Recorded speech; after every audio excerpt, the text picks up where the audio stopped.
Good morning. Welcome back to Scale Auto Guy's Workbench.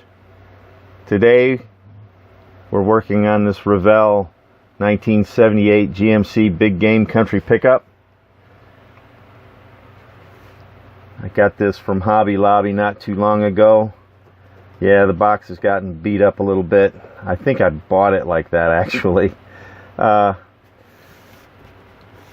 no information on the back here, but it does give you some suggested pictures of what the truck should look like when it's finished. This is a 1/24 scale kit, and it does have 105 parts. So let's take a look at what you have in the box. Now, this being a 1/24 scale, everything is just a little bit larger. Here's your cab. Cab looks pretty good. There's no flash. It does have an open back, so you'll have to attach that during construction. First parts tree is your 3-piece bed and tailgate. Comes with a roll bar. Now, if you want those lights on the top, you have to install the roll bar. And in order to install the roll bar, you're going to have to drill out these holes on the bottom of the bed for the roll bar and the supports. Next tree is your hood and your cab back, your seating, your interior tub. Whew, lost for words there for a second. And your spare tire. Now this comes with a cover. I don't remember seeing on the pictures of it being externally mounted. Nope. Weird. Next up is your frame. It does have partial molded in exhaust, which is fine. Dual tanks, that's kind of cool.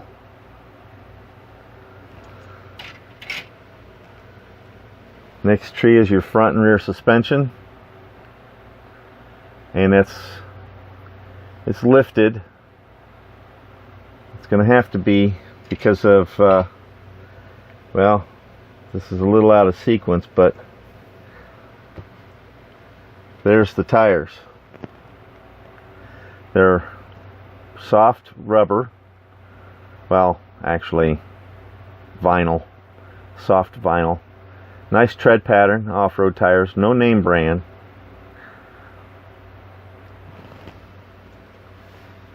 So you have to have a lift kit in order to fit those under the fenders. It's going to look super cool when it's done. Your last parts tree is mainly your engine components and some suspension parts and your dash.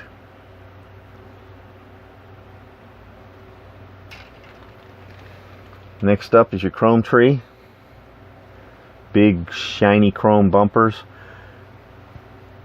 Now I wish they would have made that grill open, but it's as you can see, you can't see my finger there, so that's all enclosed. I suppose I could probably open it up using a Dremel tool. Not sure how it mounts on the body. It looks like it's just you glue it in on the sides and the bottom maybe. So I guess it's possible that you could open that grill up. It would take a little bit of grinding though to get it done, or you could just paint it black. You only have one choice as far as the wheels go, and it's these open-sided kind of chrome wagon wheels.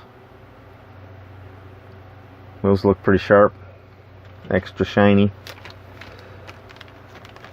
Next tree is your glass components. You have to paint your headlights, paint your tail lights here, because they're made out of clear.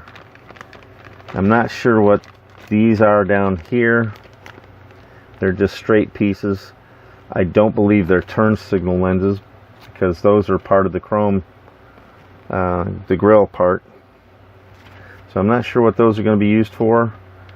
Have to wait and see.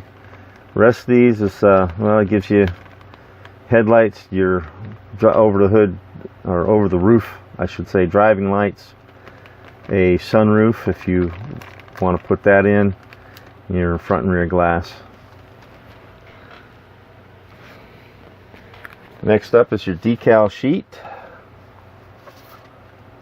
And if you want to go with the camouflage pattern, it gives you all the decals for that.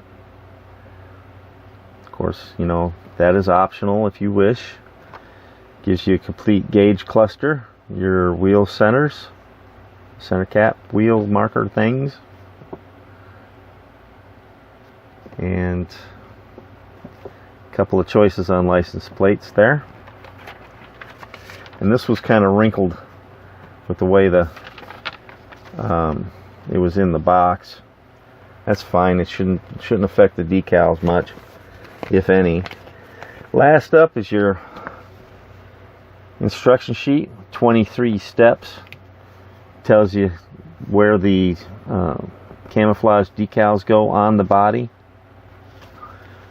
And like I said, I didn't see anything in there where that spare tire goes. Normally it would be in the back, but you notice that they don't show where that goes. Let's flip ahead a little bit. About to lose the decal sheet on the floor. Set that back there. Yeah, I'm not seeing where that spare tire goes.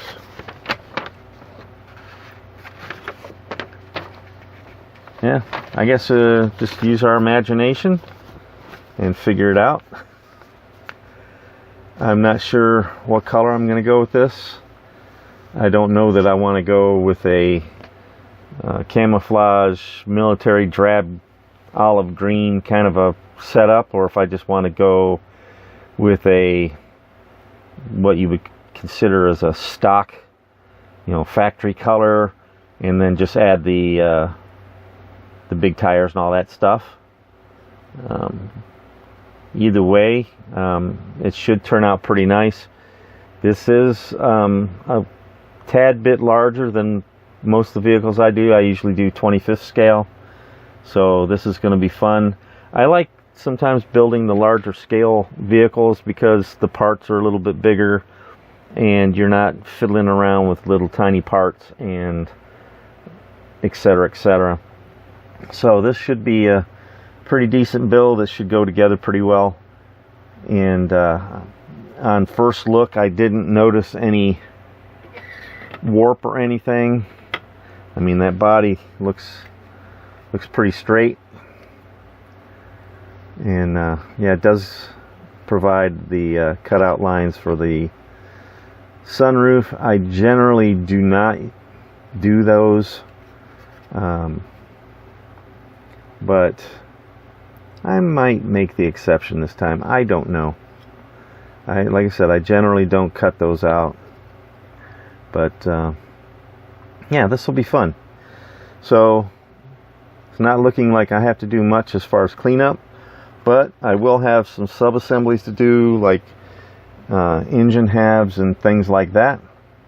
So let's get started with that, and then we'll head over to the paint booth and we'll throw down some primer and start up this build.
Alright fellas, I've gotten quite a bit of stuff done. Almost all of my parts are painted. The body, as you already know, has been painted. It needs to have some clear coat applied, but I have to give it some time to cure before I can do that. But everything else, all the other parts, skid plate, radiator and fan shroud, gas tanks, engine parts, even the rifles that go in the back window have been painted. They might need a second coat. The engine is mostly assembled.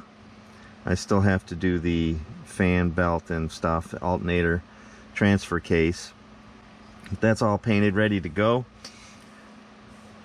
The frame, as you already know, has been painted, and I just need to go in there and highlight the exhaust system. Might need to throw a little clear on the suspension parts, and that'll be all set to go. I have the tires and wheels done, so I'm working steadily on this. So let's continue.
Alright fellas, for this I'm going to use some future floor polish just to kind of give the suspension a little bit of a shine. And like I said, I need to go in here with a little Testor's flat steel and the metallic silver, do the exhaust system. I think I'm just going to do the springs and the axles and just leave the frame in a flat black, so there's a little bit of a contrast in the color. I'm also probably going to do the drive shaft. So now I bet you're probably wondering if I painted the little pins where the wheels mount, and it kind of looks like I did, but you know, if you've watched any of my previous videos, I've explained in the past how I like to take a little bit of Scotch tape and put that over the pins for the wheels. That way there I have bare plastic on the pins, and sorry, I got distracted there for a second. Bare plastic on the pins so that the wheels will pop on there easier, and I don't have to worry about digging plastic, listen to me, digging paint off of the spindles to get the tires to actually fit. Because, you know, sometimes if you don't do that, you know, and if you put a little bit too much paint on, well, then now you got to dig the paint off in order to get the wheels to fit on, and that's just kind of a pain in the butt.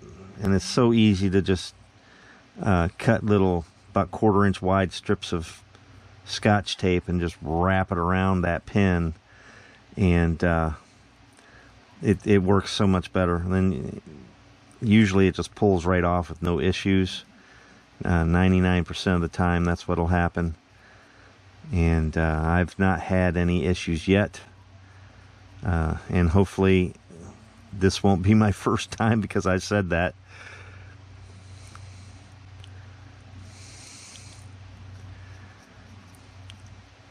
While I've got your attention here, I've been looking at my channel, and I've noticed that there's at least one person, I don't know who you are. If I did, things would be different, but one person that always thumbs down my videos, and I don't understand, and I probably will never know why that one person is doing that. Obviously, what I do is upsetting to this person, and I apologize, but it's hard to correct an attitude or a way that you're doing something. If you're of the mind to correct it, it's hard to do that when you don't know what it is that you're doing. It's just like when I used to work at a big box membership store, because, you know, most of you know, I am retired Navy. So with that in mind, there's a certain mindset that comes along with that. And after you do something for 20 years, it may not be socially acceptable to folks that aren't used to it or haven't ever been exposed to an attitude or a way of doing things. So with that in mind, there have been a few times I got called into the office and told that I was offending somebody. Well, okay, well, what am I saying that's offending these people so I can, you know, correct my behavior? Oh, well, we can't tell you that. That's what they'd tell me. Oh, well, who is it so I can go apologize to them? Oh, we can't tell you that either. Well, if you're not going to tell me what I said, who I said it to, or anything in the context of all of that, how can I correct a behavior? Well, the same applies here. If you're not telling me, I don't know how I'm going to fix it. But there is one glaring difference between that situation and this one. And this one is, this is my channel. I'll post on it what I want, when I want, how I want. Now, if you have any suggestions, well, I'll take those into consideration. I'm not a total jerk, but, you know, if I'm doing something that you don't agree with, well, then let me know what it is and we'll discuss it, or, you know, whatever. But if you just take it and blindly hit and run me with a thumbs down, well, then you're not going to see any improvement or any change. So, with that said, let's continue on with this build. This floor polish is really actually making this look really good. So it makes it stand out. It's not this bland black color. It's, you know, it darkens it or something. It changes the way it looks.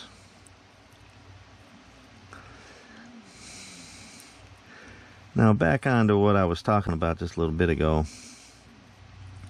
I have run across, just in recent years, it never used to be an issue, but for some reason it is now. I've ran into a few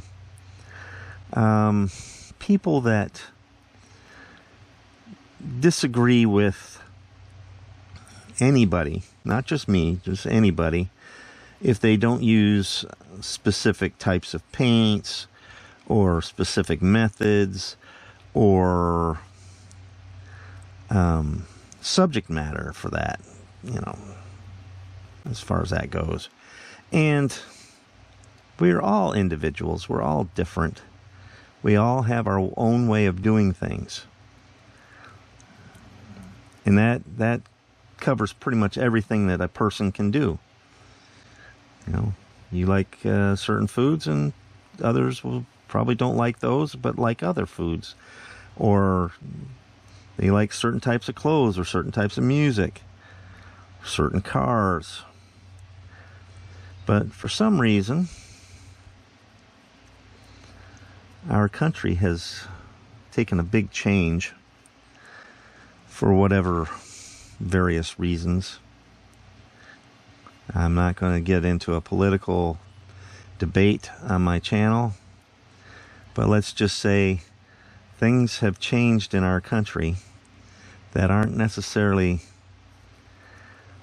great things to have happen. But I sure do miss, and it's not even the old days that I miss. I just miss like the 1980s and early 90s, when you didn't have the internet.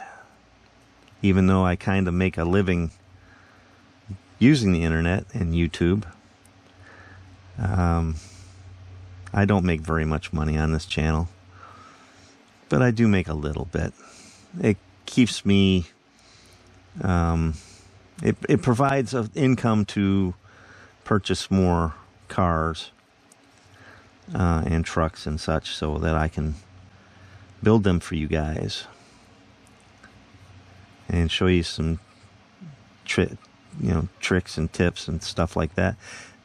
I'm not an expert. I just do what I do. But yeah, I kind of miss the 80s and 90s. It was a lot easier time. Even the 70s were a lot easier time than now, and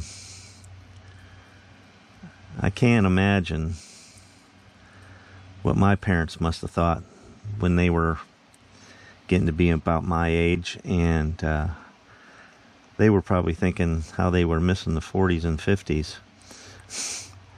And I can't blame them. I can see their point of view now that I'm of that age. I'm not going to reveal how old I am. Let's just say greater than half a century. If we're going to leave it at that. But yeah,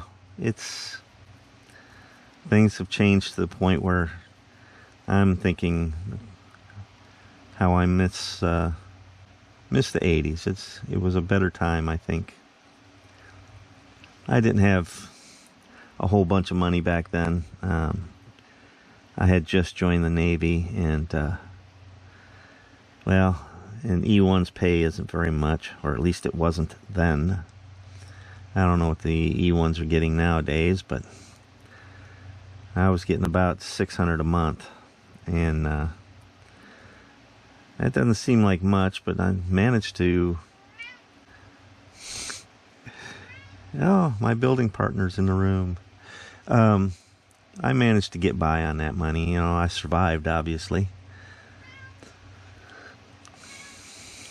So, yeah, he's probably wanting some food. I don't know if you guys can hear him in the background meowing, but... yeah. Oh. Circling my feet.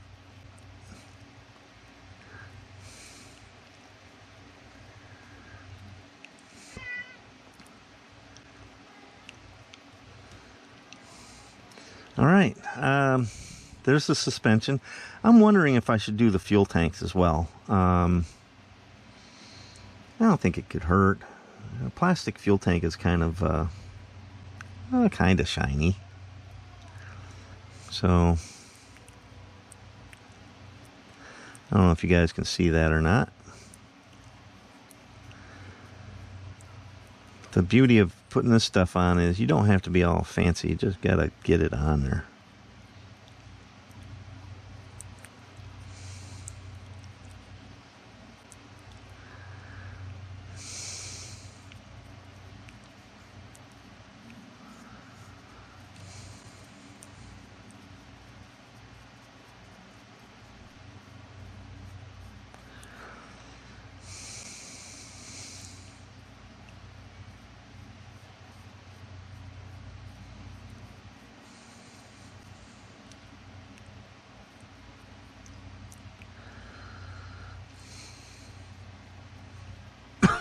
Excuse me. Well, I don't remember if I showed you or not, but I do have the engine completed now. And I got it sitting over here, waiting for it to dry. I don't know if you can see it in the camera there. There's the engine. Now, the directions say for the engine block to be light blue color. That's about the lightest blue I have. I don't know when they changed from doing the Chevy orange to the blue. I don't know what year they did that. I couldn't tell you. I haven't researched it.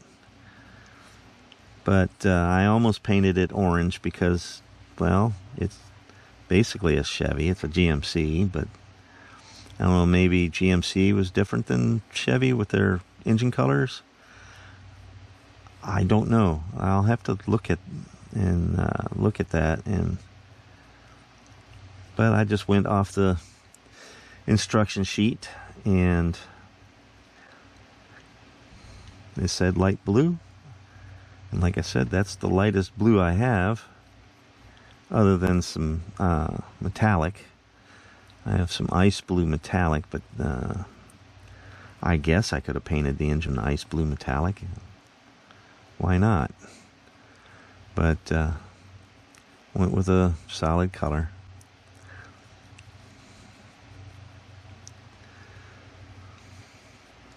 Okay, we're going to let that sit and dry. So far, I think it looks fantastic. I need to come back and do the exhaust system, and then we'll be ready to start mounting the rest of the suspension parts on this, the shock absorbers, tires and wheels, etc., etc. And we'll be right back. All right, fellas. I got the exhaust painted up. I've got the engine mounted. Went ahead and put the suspension parts all on, including the shock absorbers. And I painted those like Rancho shocks. Because why not? It's all lift kitted and everything. Why not have Ranchos on it? So our next step is to mount these monster tires. Now this shouldn't be too hard to do. Just take the tape off.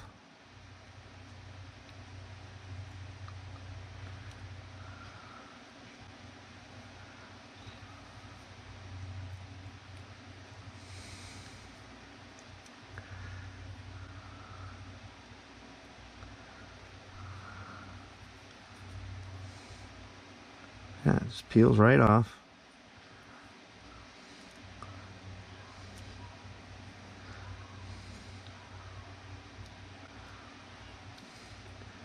And leaves behind the bare plastic. It got a little bit of overspray on it, but for the most part,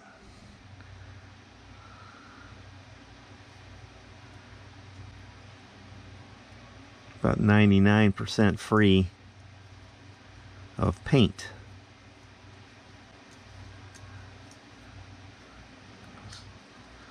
Going over and make sure I got all the stuff off of it. Now with these, they have those little wheel inserts, and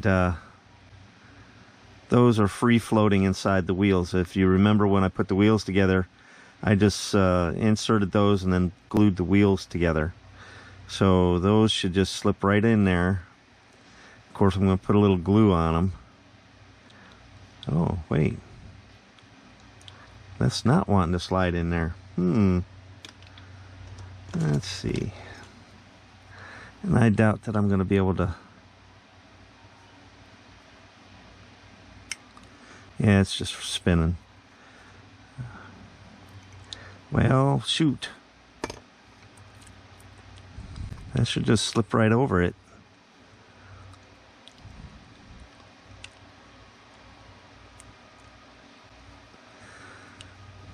I might not even need to put any glue on this, but I'm not sure yet because it's not. Yeah, it's not sliding up on there like it should, so. Oh, fun.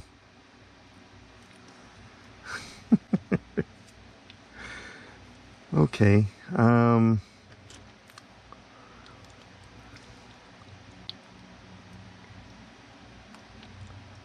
There we go.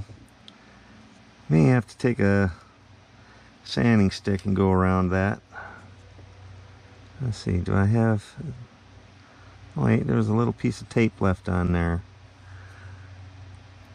But generally, the tape on the pins works really well. But like I said, every once in a while, you know, it works like 99% of the time.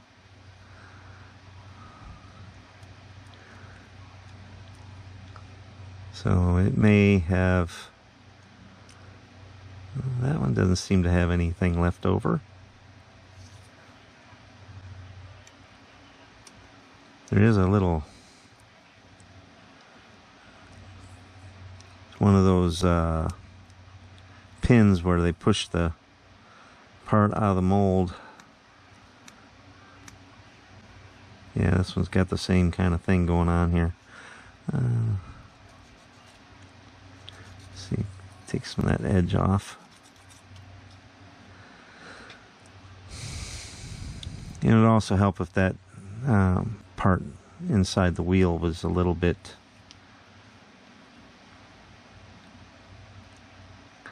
less. And you can see it's not all poop. It's not allowing the wheel to go on there. And these tires are not glued on here, they're just kind of press fit.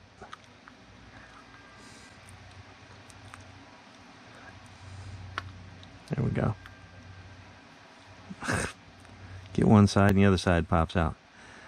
Alright. There we go. I guess maybe I shouldn't have followed the directions and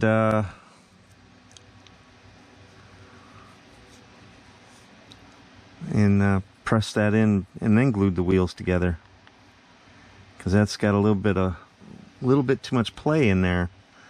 This goes in and out way too much. See how much it recesses inside the wheel there? Right there? Well, that's how much it won't go in to onto the pin.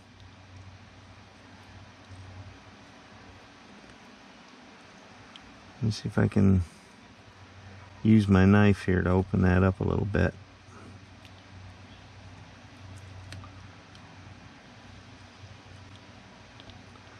This did have a little bit of, looked like a little bit of flash down in that hole. Let's try that. You know, if I put a little glue on that, it might act as a lubricant. Although it says not to use glue. I guess you're supposed to just press fit them on.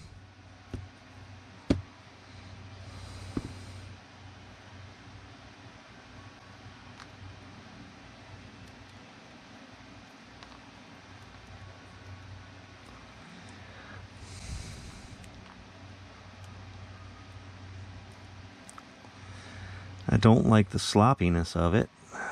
Oh crap, I just knocked the shock out of place.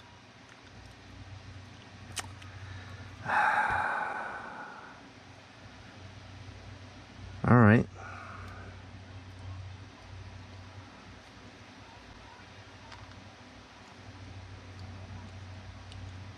Well, it's kind of my fault because I'm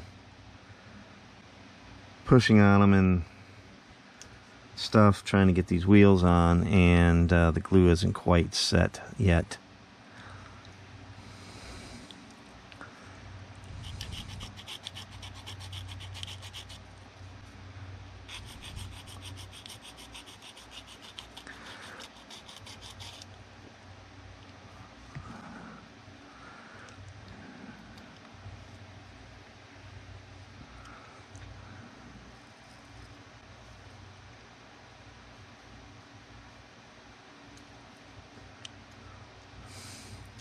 It's going to be a little wobbly.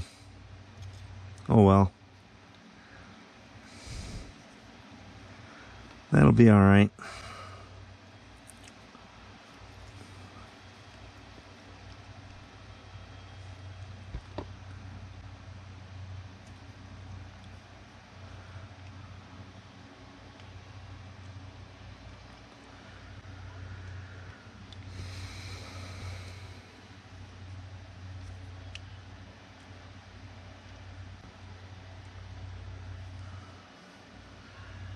There you go.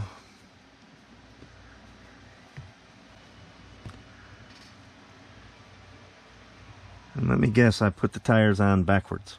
Oh yeah, I think I did. Yeah, I did. It's not a big deal because these tires will just pop right off of here.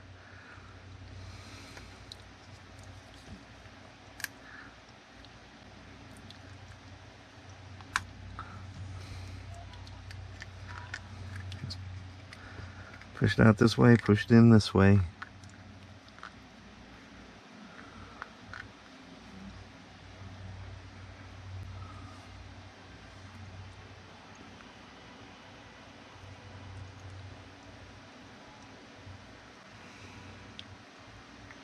I don't think I have these tires on these rims quite right. It seems like this should be, I don't know. It helps if you got the inside in there right too, so.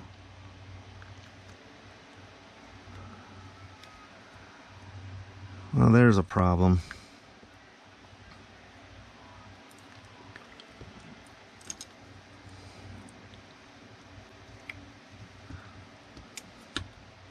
Let go. Now,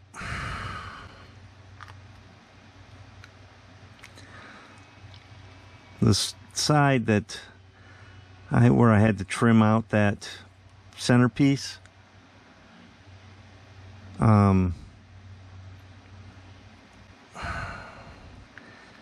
when I put the tire on with the back of it going to the where that centerpiece was, it seems to sit right and it sits on the rim.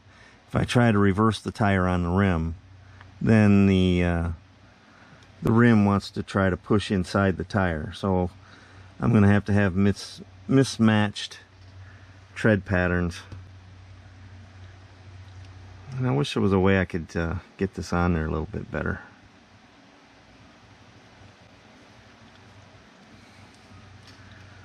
Well, if it's sitting in a display case, you're not going to really notice. If it's not like I'm going to be out here, vroom vroom, you know, oh look at this, I got a toy. So yeah, that kind of sucks. Not really a big fan of that. Thanks, Revell.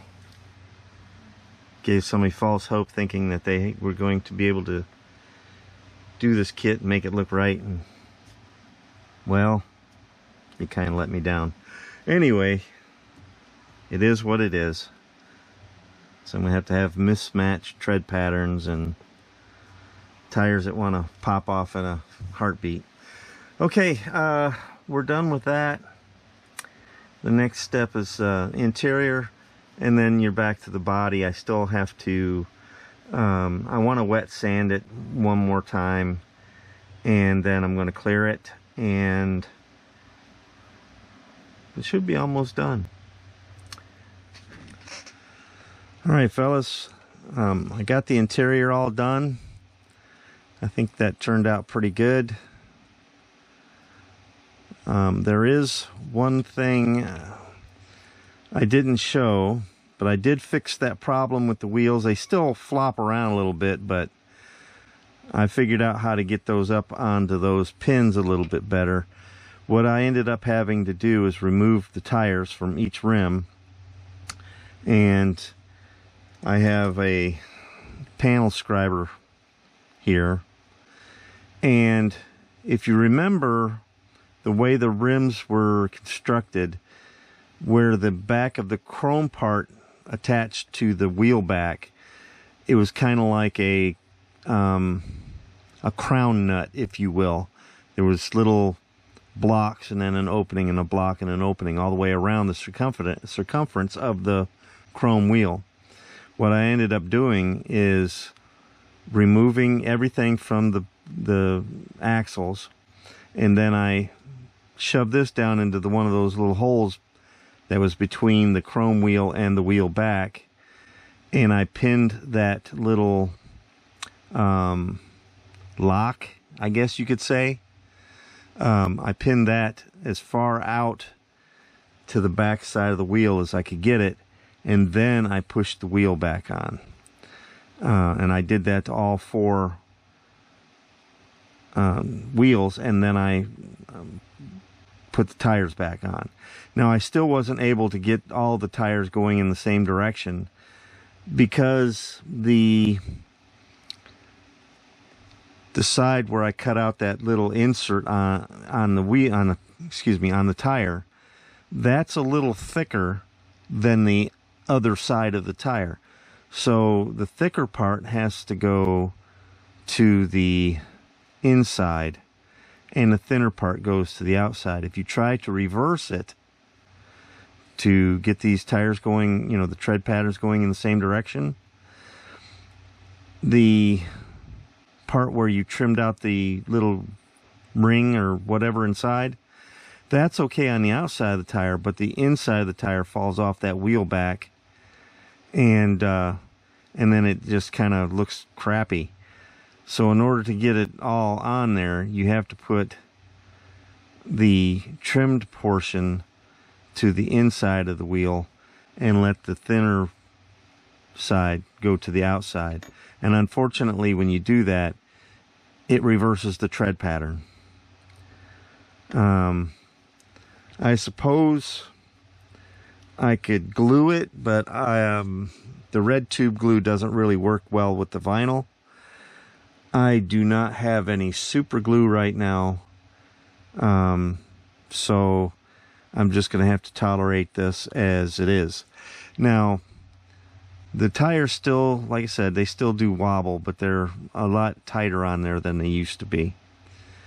So that's the frame and suspension setup. Here's the interior once again with the CB radio. I didn't put the small decals in these little holes because those things are real tiny, and I hate messing with those little tiny decals almost as much as I hate messing with gigantic ones. But I've tried in the past putting decals in these little tiny spots like this, and sadly it never really works out. But the ones for the gauges, the speedometer and gas gauge, or tack, whatever that is, those went in just fine.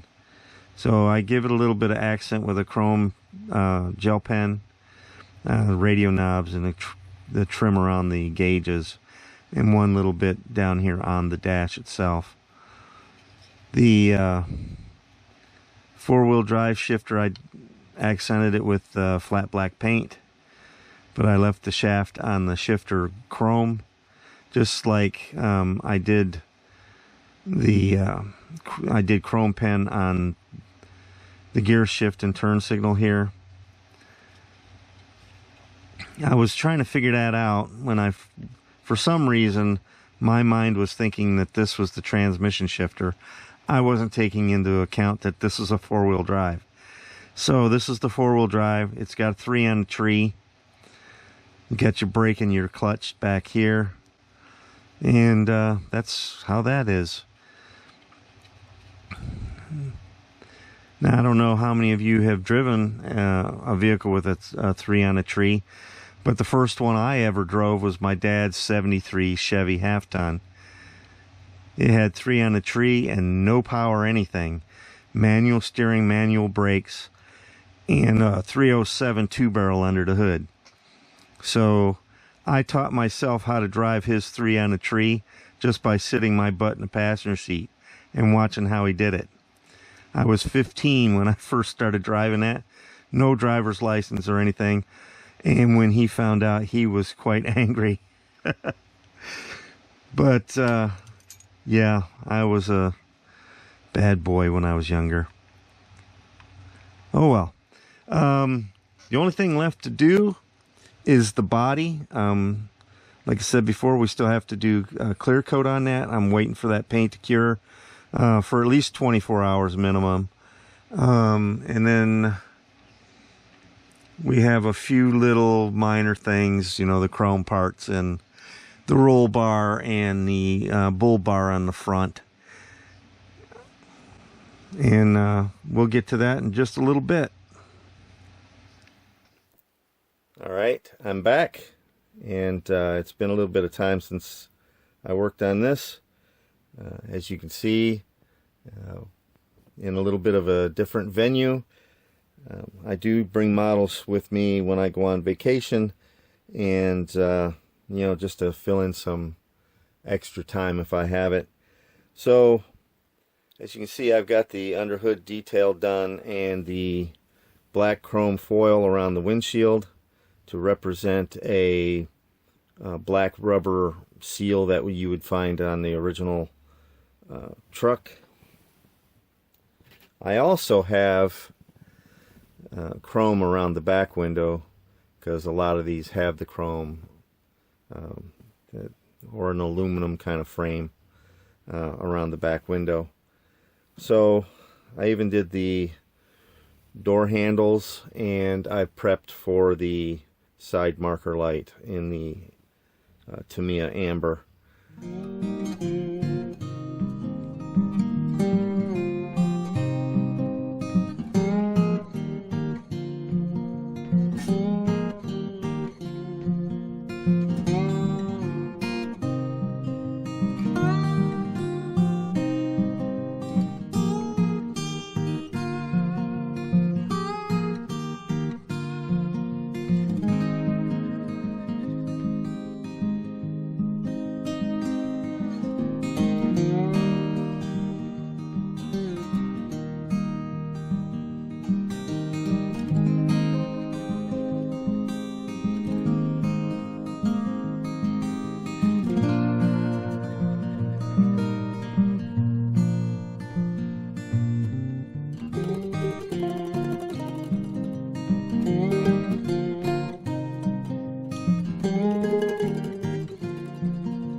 Welcome to the final on this 1978 GMC Big Game Country Pickup by Revell.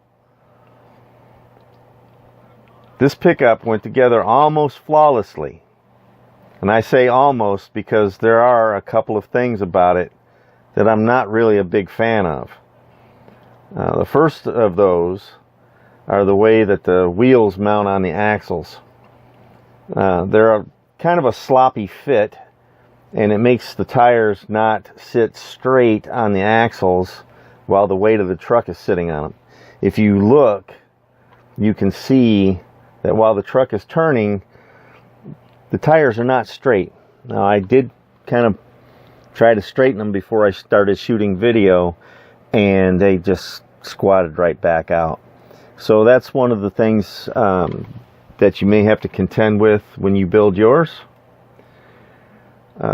Still, the overall appearance, it looks pretty great, but the tires, the way the tires squat out at an angle really is distracting.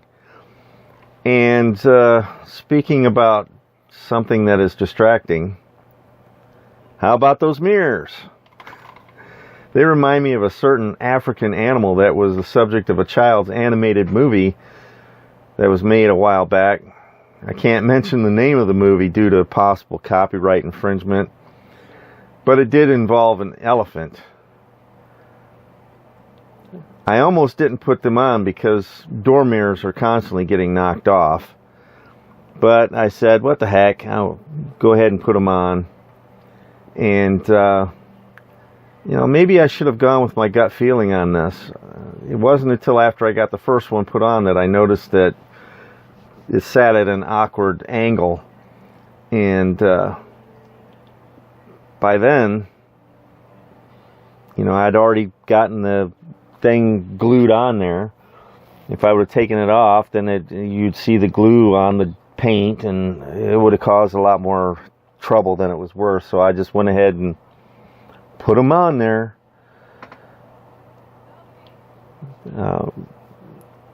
The way they're designed on the chrome tree, they are two-piece mirrors. So the mirror face and the arm that it's attached to, and you'll see that when it comes around, it kind of comes off and goes straight down, and then it angles over to that top bracket. This bottom piece here is kind of A-shaped, I guess you could call it. Well, this upper arm kind of rests in a cradle that the lower arms have on them. And when you put it together, first of all, they're kind of fiddly to get the legs on there quite right, you know, and then when you go to put them on the door, well, the way the body is shaped and the way the mirrors are shaped, well, they're not really compatible. And so you end up with awkward angled mirrors. And I think it would have probably been better if they were going to do it in a two-piece. Maybe do the mounting brackets of the mirrors and then have the mirror face something that you glue onto the brackets instead of this craziness here. Overall, it was a fun build, and it went together so easy. It just fell together. I decided to go with this red metallic paint instead of the olive drab and camouflage scheme like on the box art, even though the camouflage was more in line with the hunting theme thing that they had with this kit. I mean, it comes with a gun rack that goes in the back window. I didn't install that. You know, I like the idea of it, but then while I was building this, I started liking the idea of building this as an everyday jacked up truck that you'd see driving down the street in your neighborhood. And you know, you would see the camouflage as well, but I like this version better. So if I was to rate this kit, I'd give it a 9 out of 10. I mean, mainly due to those wheels and the mirrors. You know, I actually do like GM square body pickups. My dad bought one in 1973, and that was the first vehicle I had ever driven that had a manual transmission, and I taught myself how to drive it, and I didn't even have a driver's license. And we didn't live in the country, and it wasn't across the cornfield or anything like that. It was down the city streets, and that truck did not have power anything. It had a 307 two-barrel under the hood, 3-speed on the column, no power steering, no power brakes. When my dad bought it, it was just a stripped-down truck. It was just the body, four wheels, and it didn't even have big mirrors on it. It had those little tiny car door mirrors on it. But over the years, it didn't even have a radio in it. So over the years, he added the radio, he added the bigger mirrors, and he fixed it up a little bit. But he bought a car, and he left that truck set, and he made a mistake of leaving the keys to it on the top of the refrigerator. And I'm telling on myself here, being a delinquent, I made a set of those keys, and I started driving that truck. And at first, it was just kind of, we lived in an apartment complex, so I drove it around the apartment complex. And then one day I just got really bold and decided to take it out on the street. And I went up one block, and wouldn't you know, I encountered one of the small town police officers. And I thought for sure I was busted. He just kept on going, and so did I. And I drove that truck for about a year before my dad finally caught me. And he caught me because of his girlfriend, who decided to drive past the house one day and noticed that the truck was gone. So there's a little backstory for you. It's crazy, but it's true. So this episode is done. I hope you enjoyed it. If you did, why not click that thumbs up button? It really does help the YouTube algorithm to share my content, which helps my channel grow. If you have any questions or comments, please, you know what to do. Please write those in the comments section below. I'll be happy to respond to each and every one of your comments. I love reading your comments. On release days, that's the first thing I do. Is I wake up, I grab my phone, and I see if you guys leave me a comment. I love reading them. So go ahead and leave me a comment.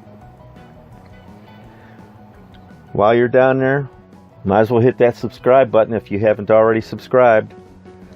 Most of my viewers are not subscribers, and that's fine. I do appreciate my subscribers. If it wasn't for you guys, this channel wouldn't be anything. So, thanks for watching Scale Out a Guy's Workbench, and I'll see you on the next build.